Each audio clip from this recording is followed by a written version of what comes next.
with, I guess, when you think about organizational culture, what do you think about? What does organizational culture, how would you define organizational culture? Anybody like to take a stab at that?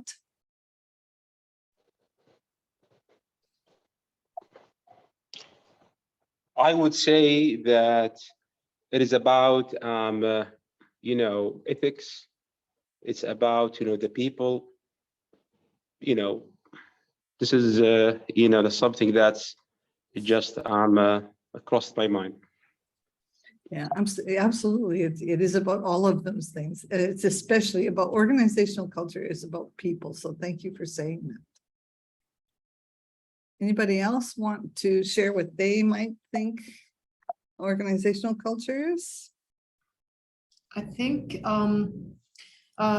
culture is about the behaviors, the values that we live in through our everyday life in the workplace, our way of thinking, the team dynamics. These are part of the culture, organizational culture. Mm-hmm. Yeah, it's our behaviors every day, the things we believe in, that the people in the organization believe in. Anyone else feel so brave as to share what they think organizational culture is?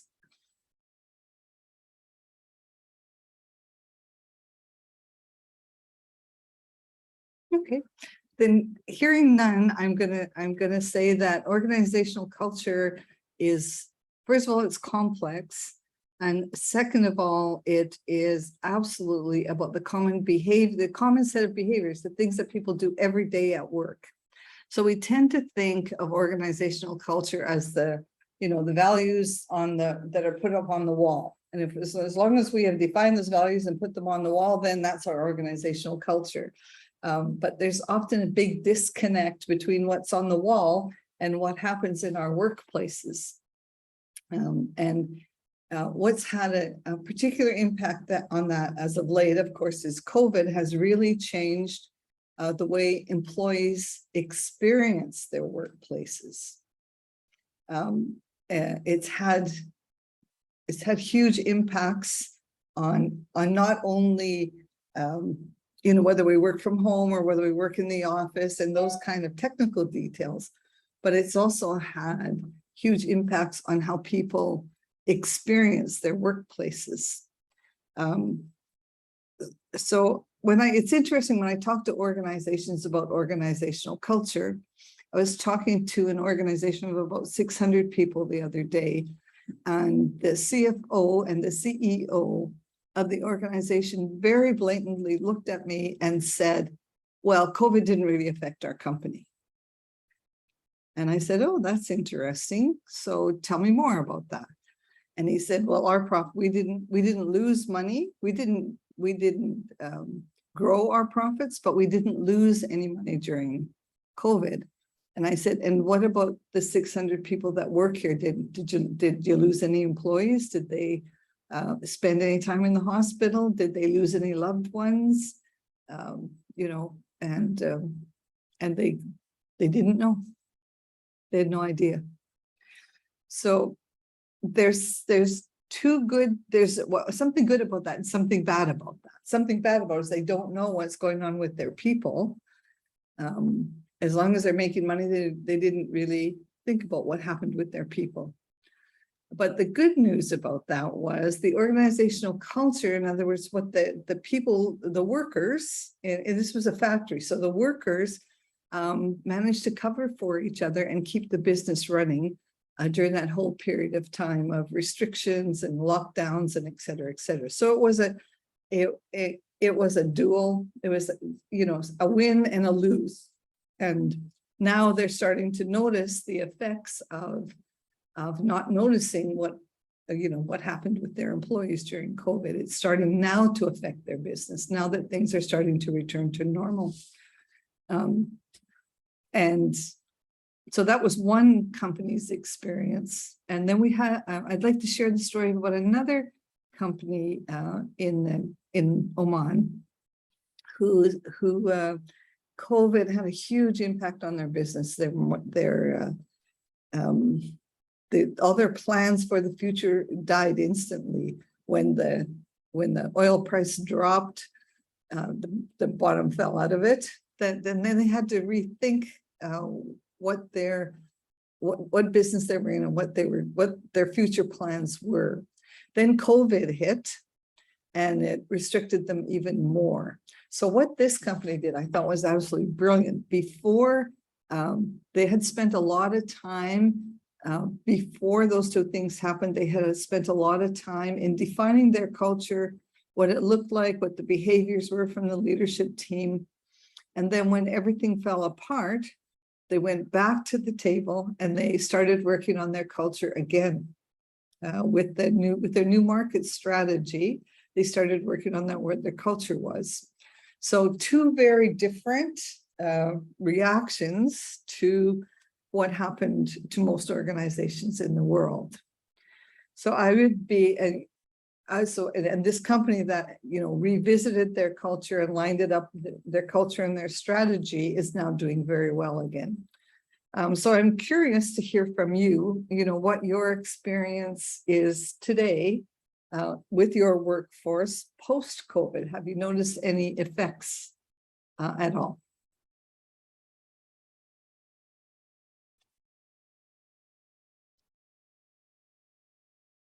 Anybody there? Am I frozen? I will start with something. Our last webinar, it was about knowing the experience of Saudi Aramco, and during that webinar, they shared with us that they redesigned their, for example, well-being strategy after the COVID-19. So I believe if you see a company like Saudi Aramco need to redesign their well-being after program after the COVID-19, that means many companies, they will need it also. So they went in and did a redesign. And what is the result of that been? They built a new strategy, and they will. I will share with you also the record of that webinar also, so you could watch it later. But I started with that, so I encourage my colleagues here to participate. So everyone encouraged to participate in this interactive webinar. Thank you. Okay. Who else? Thank you for that. That's very interesting. And I'm really excited to hear that they revisited their culture and married it to their strategy. So this is one of the really important things about organizational culture that I think has really changed. But let me hear from you some more things about what might have happened, how your businesses might be different post-COVID.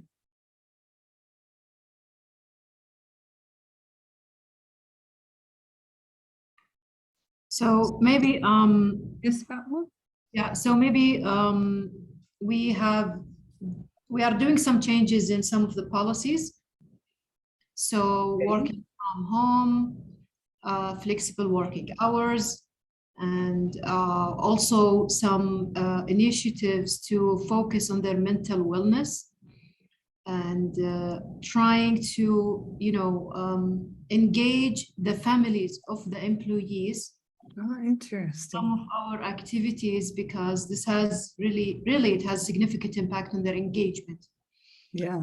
Changing the ways of working also, like, agile ways of working. The agile ways of working is actually just, we started like a few months ago, and we are still learning from it. But it's give us, an idea of not to be focused in one area, rather just to have a teaming, a collaborative, interconnected relations within the whole employees in the department. We are a small, medium organization. So not an easy thing to do because we're small. It's challenging, but at least we can do it for some departments. So a lot of things have been changed after the COVID when it comes mainly to the ways of working, the mental wellness, initiatives for the people. Beautiful, thank you. And yeah, I loved what you just said, that you talked about the employee experience. And so I'm just curious, did you collect data on your employee experience to make some of those decisions? Was that based on data, or was it, how did you make those decisions? Yeah, it was a data-driven, actually. Decisions based on surveys, observations, one-on-one meetings. All of these data we've collected and transform it into knowledge, trying to see what can we do, where we need to improve. And it actually gave us a lot of insight that we were surprised to see some of them, like majority, they were not talking about the financial things. They were just talking about inclusion, engagement, being part of the organization. Fabulous, yeah. Voice we heard. Yeah, these were the things, the psychological safety environment, asking questions without looking stupid, or if I did a mistake, I can safely say that I did something wrong. And of course, this cannot be done without the leaders. So it starts from the leadership, goes down to everyone within the organization. Yeah, perfect. So thank you so much for sharing that. Beautiful example of leading organizational culture. I loved what you said also, that it starts with the leaders. The leaders have to be modeling the behaviors. If they aren't modeling the behaviors, the other employees won't do it without their leaders, initiative. So thank you for that. Anybody else like to share how it has impacted their organization? If I may, just to add on the top of what she said, I work basically in university. So basically, as professors, at that time I get to tell the students what's going on actually, and I have to explain to them in the beginning, because some of them were in the shock. We never had like an online learning. We never have like education online, like Zoom was not at the top, or Teams, Microsoft, whatever. So myself and the colleagues within the department, we going to just to tell the students. The second thing is the examination, and how to tell the students to be ethical to take the exam. And this was very hard, actually. It wasn't easy. I mean, they got used from the day one, from the grade, from the first grade until they become to the university, to the schools, to the schools. Some of them is grad, because I'm actually teaching the grad schools. Some actually grad courses. What does it mean, and how to be ethical to get the exam? And to be very frank, I switched to the I switched to the take-home exam or something like that. The third thing, it wasn't easy because it was a shock. Actually at that time, we didn't have like a guidelines from the top, management. And then after that, the Ministry of the Education, or the Department of Education, sent something just to what's going on, and then what to do, etc. And to be very frank, nowadays most of the professors, they use not only the actually attendance, but also the online, because some of them, they like the online teaching. Maybe after, like in the evening, or maybe some of them, they couldn't try just to show up. Thanks. Yeah, thank you for that. So what I'm hearing is that you ended up with a bit of a hybrid model after that. Some people actually liked the online and wanted to continue with it. I'm guessing some people were probably tired of it. We're very glad to get back to in-person. And I think we see that in many of our workplaces. So thank you all for sharing. That's all brilliant. Is there anyone else who'd like to share before I go on any further? Please feel free. Love to hear your stories about how organizational culture has shifted.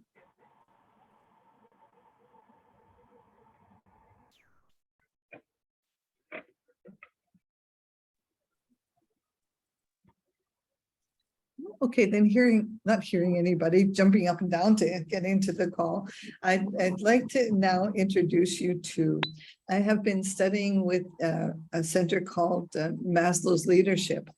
And they've done something which is really quite fascinating in my opinion. So I'm sure many of you are familiar with Maslow's pyramid, the hierarchy of Abraham Maslow, who developed that hierarchy of needs, starting with our basic needs up to actualization. And what this organization, Maslow Leadership, has done is taken the basic pyramid, Maslow's pyramid, and done some research over 18 months and come up with the Maslow's hierarchy of needs at work. And it's based on the employee needs.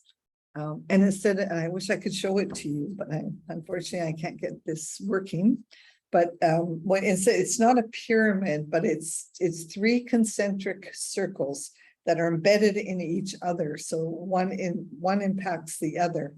And what they found was that, and we're shifting now, just we're looking at the employees want to be heard, they want to be listened to, they want their needs to be met. So we're looking at the needs in 3 ways. One is basic needs, which is things like, have they been onboarded? Are they clear what their job description is? Do they have the technology? This, especially after COVID, the technology piece became important because it's fascinating that we sent people home to work, but lots of them may not have had a computer at home. Many of them had, 5 students in school, and maybe they didn't have an iPad or a device for each of those students to use. So they didn't have the basic tools. So how do companies step up to that? And how do they meet that if they want their employees to work from home? I'm not saying there's answers to these yet. I'm saying there's explorations happening around these kinds of things. So that's employees' basic needs.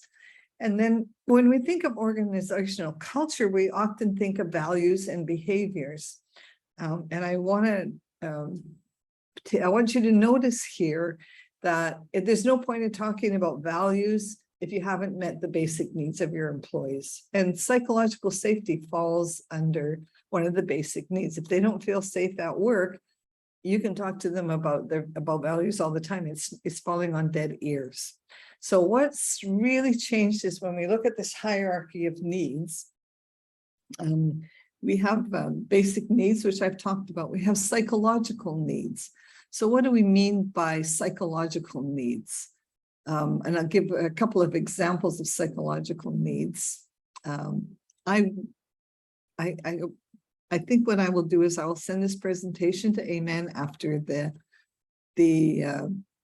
after this is over, so that you can actually see these. You can actually see this hierarchy of needs at work. So psychological safety looks at things like inclusion. Is everyone included in what's going on? Is there a sense of belonging? So not only am I included in the meetings, but do I feel like I'm part of the organization? Do I feel like I'm a contributor? Do I feel like I'm important to the organization? Does what I do matter? So that's what we call our psychological needs. It's important for people to have, I'll say, friends at work, but to work in an environment where they know they can count on their teammates when they need them, that if they need some help with something or they need to get something done, that they can count on their teammates. And that's very important, a psychological need at work. And then we go to the third concentric circle, which is our growth needs. And this is where the leaders in organizations really come in, is with the growth needs. So one of the several of the things that are important there are your leaders' behaviors, of course, and that they model the behaviors they want to see in the organization. I'll give an example of, often people will say transparency is very important in our organization, very transparent organization. And then they will share no information with their employees. They don't share their business plans. They don't share their financial reports, but transparency is important. So we're seeing that these kinds of discrepancies between what we say and what we do are being very critical in how the organizational culture is established, managed, and maintained throughout time. And so when we think of growth needs, we think of, are you mentoring your employees? Are they getting coaching? Is there opportunities for them to grow and develop? Is there opportunities for them to contribute at higher levels than they have in the past? So employees, it doesn't have to, it's not necessarily about making more money, because as many of you on this call may know, if employees, once they get the money, then they want more money. And that can be a continuous cycle. So what we found is that if we can meet their needs, their basic needs, their psychological needs, and their growth needs, we end up with very employees that are very happy. I'm not going to say happy because it's not the right word, who are very fulfilled in their work. And then they really care about their organization if their organization is caring about them. So this is the hierarchy of needs at work. And I guess one of the things I often hear from people is, well, why as an organization do I care about my employees' needs? So I would like, I'm going to stop there for a minute, and then I'll talk a little bit about why should you care about your employees' needs. So I'm going to stop and say, is there questions around Maslow's hierarchy of needs? Oh, look, I got it to work. Okay. There it is. There's the hierarchy of needs. So is there any questions around this this new model that came out of research and is based on Abraham Maslow's original work around self-actualization of a person? This is about self-actualization of your organization. So is there questions about that? Yeah, actually, did you think that it's actually missed values? I mean, what would be the values there? What would, so this is needs rather than values? Yeah, I understand that, but actually, didn't you think that we need to look to the values, or maybe there is no, I mean, there is nothing to do with the needs with the values? Because I have read like an article saying that the needs came with the values, or the value came with the needs, something like that. Actually, I'm not sure if actually I fully understood or not. Okay, so if you look at the growth needs, one of the growth needs for employees is an embodied purpose. And usually, not always, but commonly, an embodied purpose of an organization is based in their values. And how are those values defined? Is, typically what's happened is how we decide the values of an organization is we take the senior leadership team of 6 people and we take them away for 2 days in some nice hotel or to another country, and then they decide what the values of the organization are. They come back to work and they put the plaque on the wall and say, these are the values. And so what this work around what the employees needs is, we're saying that doesn't work anymore. What's more important is what do your employees need, and your values will be embedded in the behaviors of the leaders, which will then be modeled throughout the organization. But it's something that's embedded in behaviors rather than something I can extract and put on a wall and say, this is what you will do. Does that help? Yeah, of course, thanks. Yeah, I mean, it's interesting. I worked for a company at one time who we went through, they had just, we were in a smaller technology company, and a big technology company bought us. And it was so funny because they sent out big plaques to put on the walls, and it had the 10 values of the organization. And okay, then nobody asked us, we didn't know what that was about, but this was the 10 values. This was apparently the behaviors we were supposed to, values we were to have, and the behaviors we were to embed in our everyday work. And about 3 months later, they decided, there was 10 of them. About 3 months later, they decided they would add an 11th one. So they sent all new plaques out. Number 11 was to have fun. It really made everyone annoyed. You know, it's like, really, did you think we should have some fun at work? Do you think we should connect with each other at work? Right? That was nice of you to think that later. So the values are important, but they have to be embedded in our behaviors. So as I said earlier, I'll have a value of transparency, but is our behavior, do we behave that way as an organization? So any other questions about this hierarchy of needs? Actually, I'm sorry, maybe, you know, I ask a lot of questions. No, Actually, good, I mean, good. okay, I mean, if you look to the, you know, the pyramids of, you know, the same one, actually, you know, the Maslow's, if you look to the bottom, it's about, you know, to look at some of them is safety, some of them is love, some of them is esteem, etc. And the way that's why I'm actually looking at the values, because the values at the different level of, you know, the pyramids is totally different, right? I mean, if all of the employee, they gonna look, or they need, okay, the safety, they're gonna have a different values. I mean, or if they're gonna look at all of them, they look to the level of the esteem or to the love, probably they're gonna have a different values than, you know, the first group, right?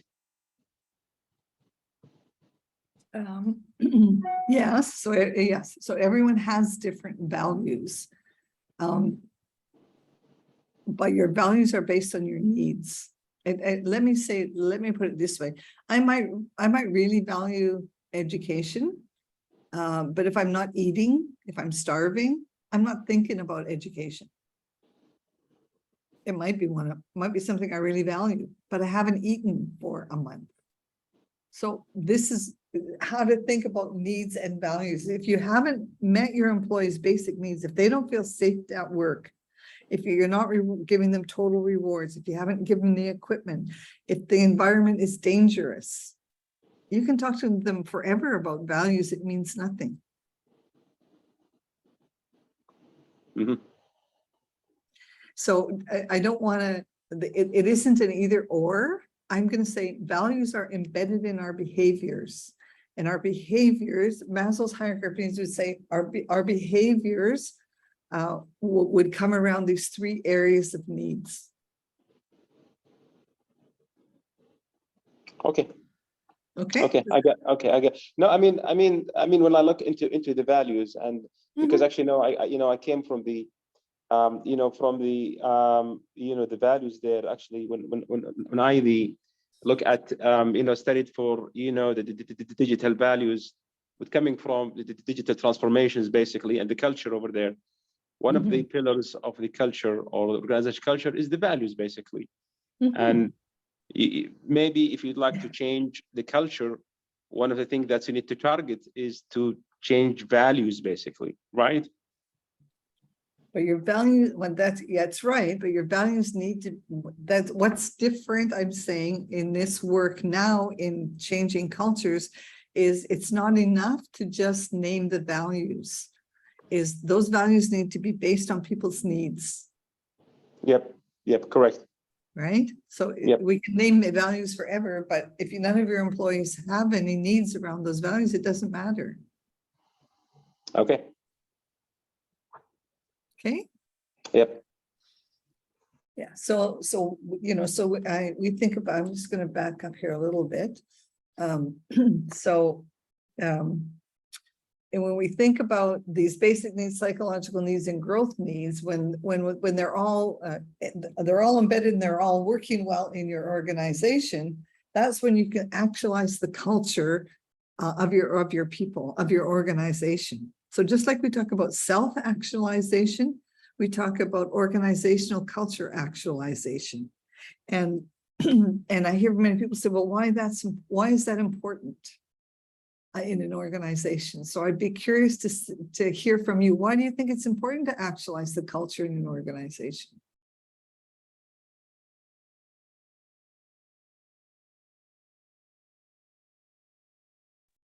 Benita, hi, Mhm. this is Maan. Mhm. Would it be okay to ask what can you elaborate more on what self-actualization is? Yeah, so self-actualization for an individual, self-actualization is about an individual, and that would be about that person reaching their highest potential.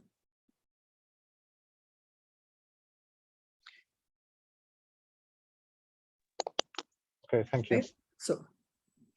So if we think about actualizing the culture for our organizational culture, what does that make? How might that benefit an organization? If I may, Mhm. I think one of the main things you touched on is if the basic needs are met, Yeah. then and there is a high element of social psychological safety. Sorry. Yeah. I think it will basically be a catapult for a person to thrive. Yeah. And Yes. and reach their ultimate potential. If they stay long enough, they might peak and ultimately grow as Mhm. individuals, but as a result and direct consequence, the organization will grow as well. Yeah, absolutely. If your people are growing, if your people are feeling that they have a purpose in the organization and they're feeling fulfilled, I'm going to just back this up, that so the employee experience of feeling like they matter, of feeling their needs are met, that there's lots of opportunity for growth for them, will impact your client experience. It's your employees who are dealing with your clients. And so if they're deeply connected, then that will affect your client experience, and your client experience will affect your organizational success. Everybody with me on that? Yes, agreed. Yeah. So that when we think about organizational culture actualization, it's a way of actualizing the potential in our organizations through meeting the needs of our people at work. And I think it was Fatma who talked earlier about collecting data. We used to collect, what did we used to call them? We didn't call them employee experience surveys. I think it was employee engagement. How engaged are your employees? And it was more about, do you feel happy at work? And those kinds of things. But since COVID, we're getting a deeper understanding of what that might mean.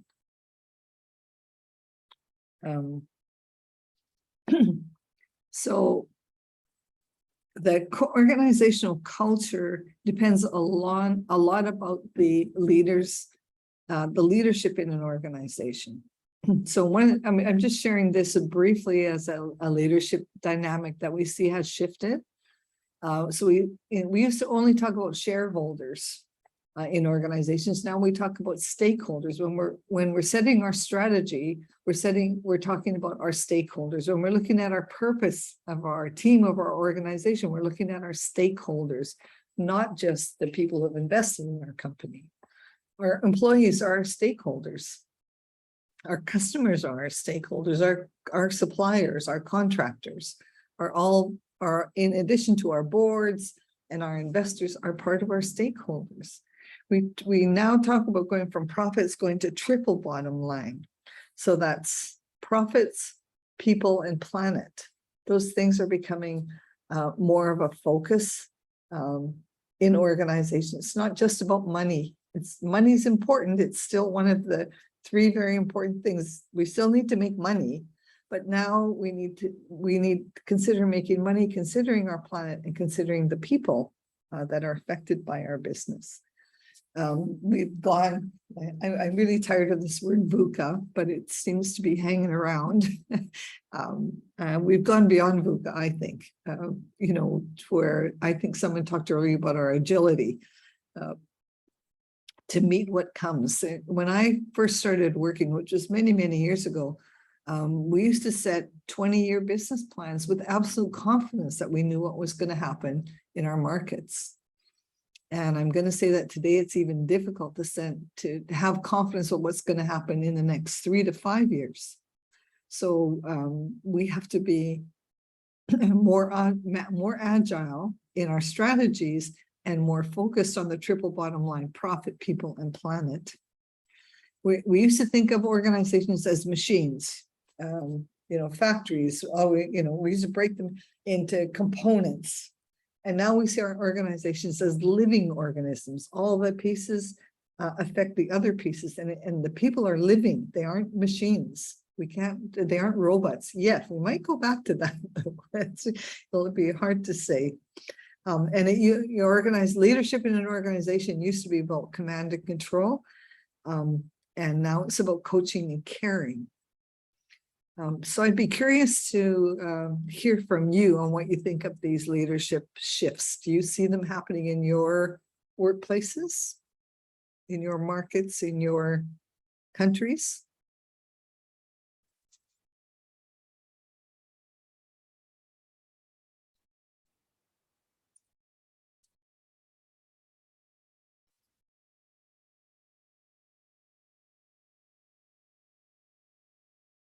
Right there.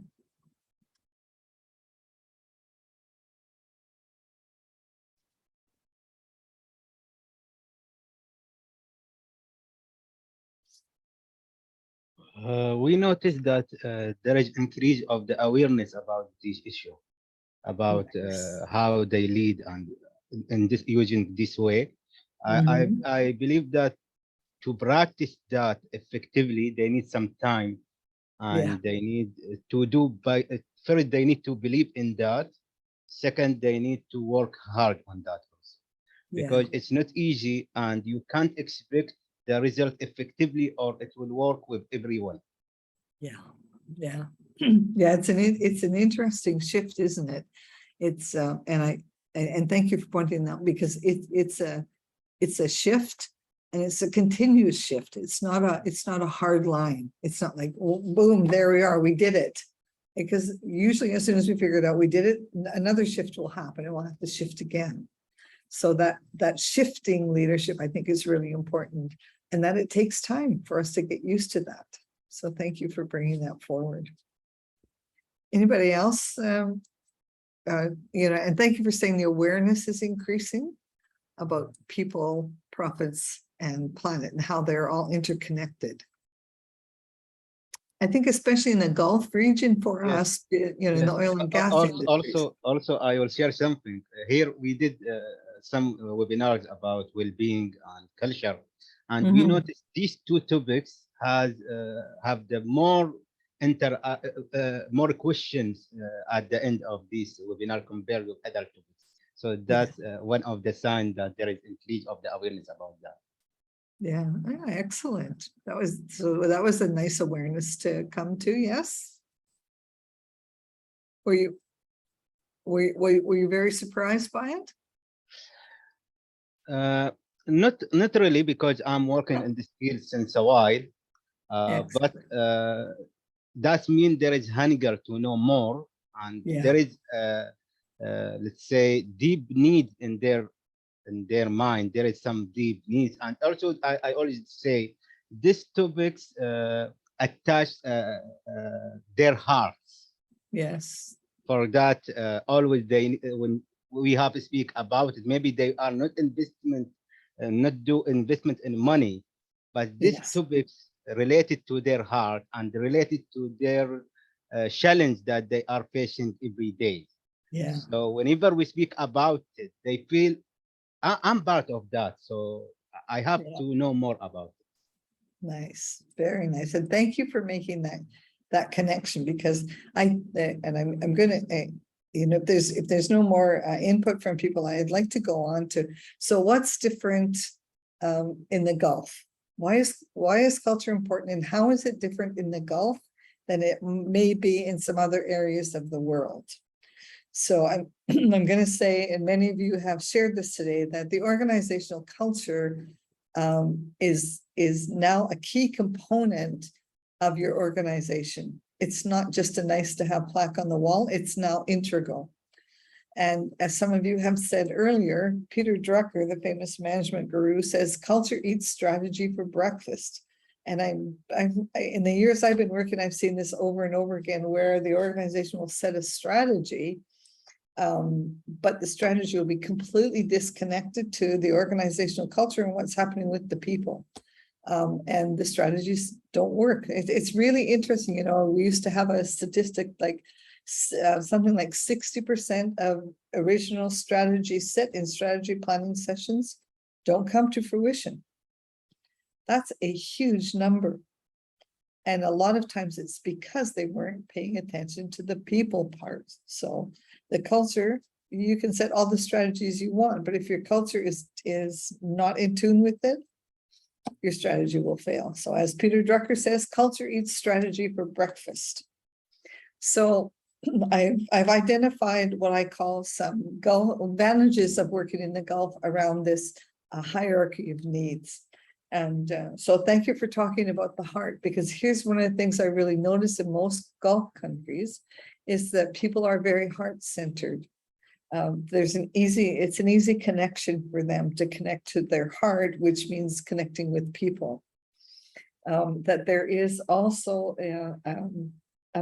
a foundation of prayer in most Gulf countries, which gives people a feeling of meaning, inclusion, belonging, and it gives them an opportunity to stop and I'll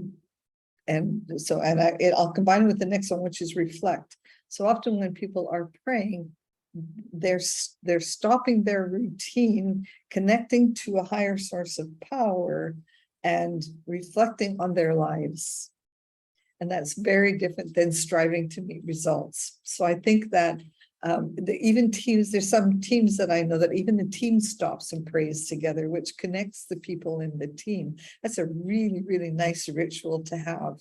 And I see that predominantly in Gulf countries, which helps with connection. And the other thing, the advantage, I think, in Gulf countries is the diversity of histories, the diversity of cultures, the diversity of people's understanding of national cultures, not organizational cultures, but that diversity. There's so many people from different countries in the Gulf that it's quite, other countries are trying to be diverse, and I find in Gulf countries you're already diverse, which I find to be quite fascinating. So any questions around those 5 things that I've mentioned? Do you think there are advantages for Gulf organizations?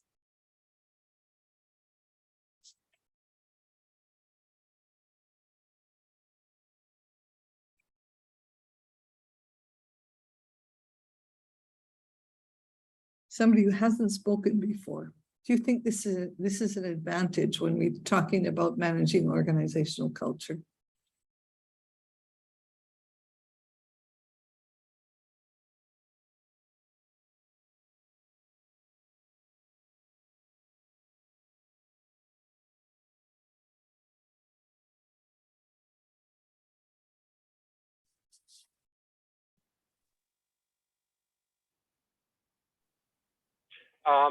It's me again. I mean, if I may just add something. Mm-hmm. Yeah. You know, the thing is about maybe here, you know, I'm not going to say all of the organizations, they look into the culture or within their organization, quite the culture. Maybe it's like to advance. Maybe they don't look at it as, you know, the priority. Yeah. Or maybe they look at, you know, something different. Maybe from the top, you know, management, where they say, okay, this guy is from this country, that guy from the other country, maybe different religion, different traditions. Well, we're going to have some policies and they need to follow the rules. That's it. Okay, so in some of the, and that's a disadvantage in some organizations in the Gulf, for sure. Yeah, and actually, can we make a difference, or like between the governmental and between the private and the public sectors? I mean, changing the culture there and there would be the difference, or not?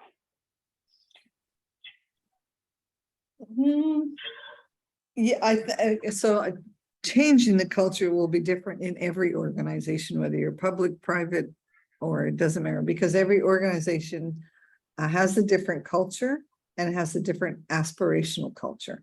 So it will always be different. And is there a big difference between private and government? In some cases, yes. In some cases, no. I'm always reluctant to make broad stroke statements like that. Right? That it's all or none. There's always both. But do you think that these 5 things are an advantage? Yeah, absolutely. But the thing is, it's the question about the top, management. Would they look at it as an advantage or not? Yeah. So let's talk about the disadvantages. And there's 3 things here that I'm going to say I think are really big disadvantages in the Gulf. And as you were so rightfully just said, depends on the top management. So Gulf organizations tend to still be quite hierarchical. There's definite layers of power and you don't cross them. And so that's a disadvantage, I would say, when you're trying to change your organizational culture, because it can be one of the obstacles of meeting people's needs. So for example, if you're at this level in an organization, then you can't get involved in these kinds of projects. You can't speak about these kinds of things. And that then people don't feel included. They don't feel like they belong and they don't feel like they're contributing or they matter. So that's very hierarchical. It's very defined. And that can often be as a disadvantage in an organization. And the other one is the psychological safety. And what do I mean by psychological safety in the Gulf? Again, I think that the psychological safety is more based in organizations on the hierarchy rather than the value of your work. And that there is still a, how will I say it? There's still a almost fear of making mistakes. So if I make a mistake, I'm going to get reprimanded severely. And with psychological safety, we know that mistakes happen all the time. And if they happen once, okay. If they happen twice, it's a problem. If they happen a 3rd time, well, shame on you, right? But I find that there's no allowance for people making mistakes. In general, I'm generalizing, of course, and it's not true of every organization. So the psychological safety is not as strong, I'm going to say, from what I've seen in the Gulf regions. And the 3rd one is the vulnerability and fragility, because one of the things that's become very apparent since COVID is how fragile people are, how fragile systems are, how fragile countries are, as we see the world breaking up in wars all over the place, as we saw a pandemic that stopped the world basically. We've gone beyond vulnerability, and I'm saying that we're feeling very fragile, and that's not well accepted in Gulf national cultures. It's always about being. It's about keeping face and being strong in the face of adversity. So this disadvantage is when we look at how fragile the world is today, the world and the people in it. So I'd be curious what your thoughts are around those disadvantages. Do you think hierarchy, psychological safety, and vulnerability and fragility are disadvantages in Gulf organizations?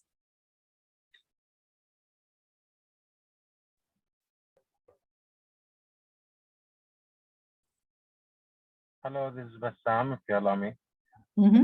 Absolutely. Actually, no, it's the most important advantage for work organization to build security and safety around you, that it will add value either for the people and for you, as well as the productivity. Yeah, absolutely. This is my thought about these now pillar, and hope to hear more from you about it. Yeah, absolutely. Psychological safety is so important. In fact, it's, you know, it's a whole concentric circle of needs.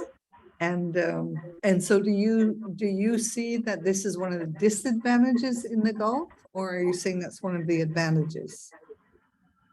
In some organization, yes, it's advantage. In many organizations that it was not implemented completely. They partially use it in somehow, but they are not fully implement the requirement from the national organization and apply the rule for that one. So you're seeing a mixture in your areas around this psychological safety. True. Yeah.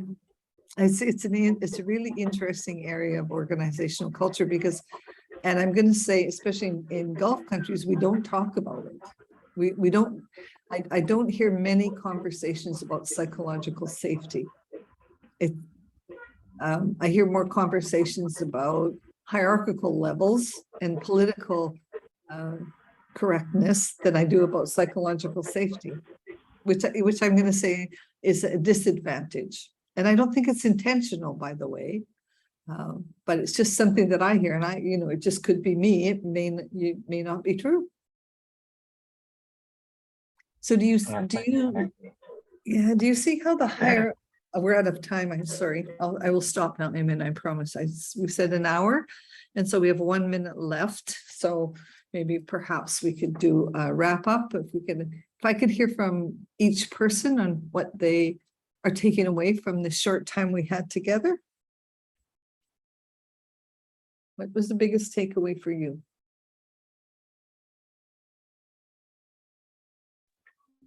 For me, it's talking about organization. It's long story. It's not only the Maslow pyramid or the requirement that we need, and the improvement in Gulf it's also required the leadership as well as the TBI and our friends also what you mentioned about value. Yes, it's indeed some area that they need to work in. So I hope to hear more inshallah in future and in coming also presentation or engagement in future. Great, thank you.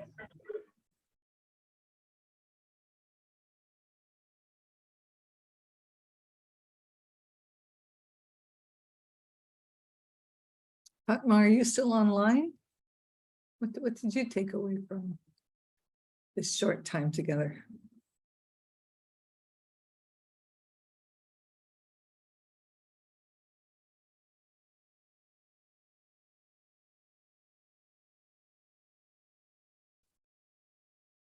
No, gone. We can't hear you. We can't hear you very well. You can't hear me? No, we can't. We can't. Okay. So anybody else who would like to share what they're taking away before we close for today?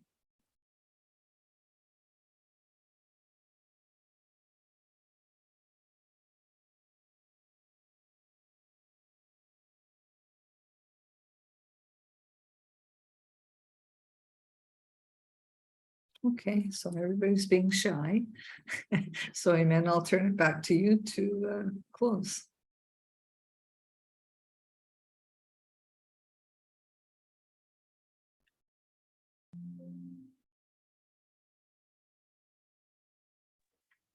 from the host, what he's thinking about. Okay. Yeah, from the host. We'd like to hear what do you think about today, Miss Benita, also what she's present related to the subject in government.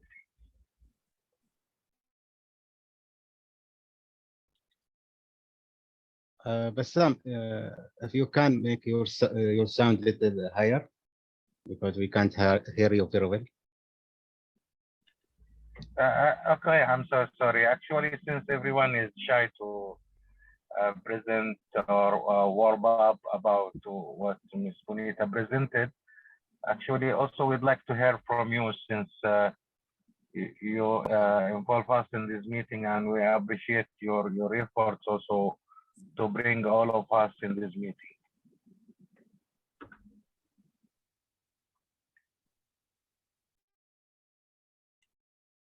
Okay. What's your thoughts about today's presentation? What's your thoughts? What's your opinion?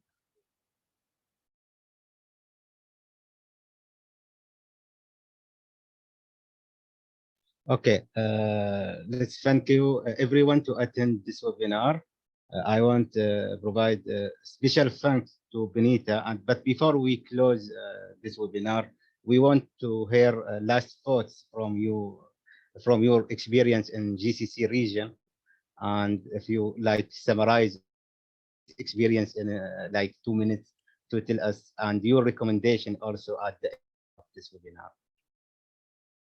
So my experience, I've been working in the Gulf for 14 years, and it's been an awesome experience. And for me, it's about the people being very heart-centered, which and being prayer-focused, which puts creates a nice, for me personally, it's created a nice, safe environment. So that would be my summary. And what was your other question? Your recommendations, either for individuals, for the employees, or for the employers. Around organizational culture? Yeah, yes. So I would encourage you to collect data from your employees on what their experiences are based around their needs at work. I would really encourage you to start listening in a new way to your employees, and it will help not only your employees, it will help your organization, it'll help your region, your country, but it'll help the world with this huge amount of fragility that we're feeling. That's great. So thank you again. Thank you for providing this very nice and fruitful webinar.